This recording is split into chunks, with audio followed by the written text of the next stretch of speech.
Kejaksaan Agung mengklaim penetapan Menteri Komunikasi dan Informatika sesuai dengan alat bukti dan pemeriksaan saksi-saksi. Adanya dugaan korupsi ini terlihat setelah BPKP melakukan audit.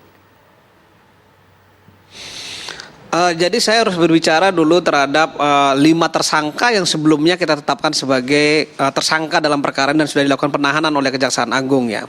Dari itu kita lakukan pengumpulan alat-alat bukti ya, barang bukti juga termasuk mendukung sehingga menurut 183 184 KUHP bahwa ada cukup bukti keterlibatan dari JGP dalam hal ini selaku Menteri Kominfo ya untuk ditetapkan sebagai tersangka pada hari ini, dan kita sudah melakukan suatu serangkaian pemeriksaan saksi sudah lebih dari 80 orang sampai saat ini ya.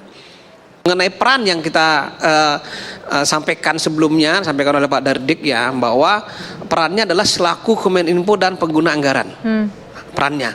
Jadi mengenai bagaimana yang modus operandi yang dilakukan oleh Pak JGP tentu tidak bisa kami ungkapkan secara gamblang di dalam publik karena ini dalam masih proses penyidikan ya, nanti akan proses persidangan kita akan sampaikan seluruhnya apa yang menjadi peran beliau selaku tersangka dalam perkara ini seperti itu. Itu dari hasil pemeriksaan LHP BPKP secara tegas menyatakan bahwa ada penyusunan kajian pendukung dari proyek ini yang tidak sesuai dengan yang fakta sebenarnya pertama, yang kemudian ada markup harga, dan kemudian ada sejumlah pembayaran BTS ya yang diduga belum terbangun sama sekali atau alias fiktif ya seperti itu.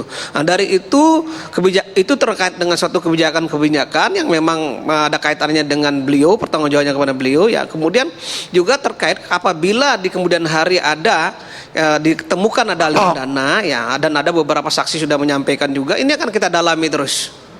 Dari hasil pemeriksaan awal kita memang seperti itu, ada merekayasa, pemenangnya direkayasa ya sampai ditentukan pemenang sampai pelaksanaannya, dan sampai kita temukan bahwa proyek yang jumlahnya 7.000 BTS tadi ya tidak sesuai dengan spek, ada markup di sana, bahkan tidak terselesaikan dengan baik, bahkan ada masyarakat yang menyampaikan bahwa belum sampai saat ini belum terdapat jaringan 4G ya seperti itu.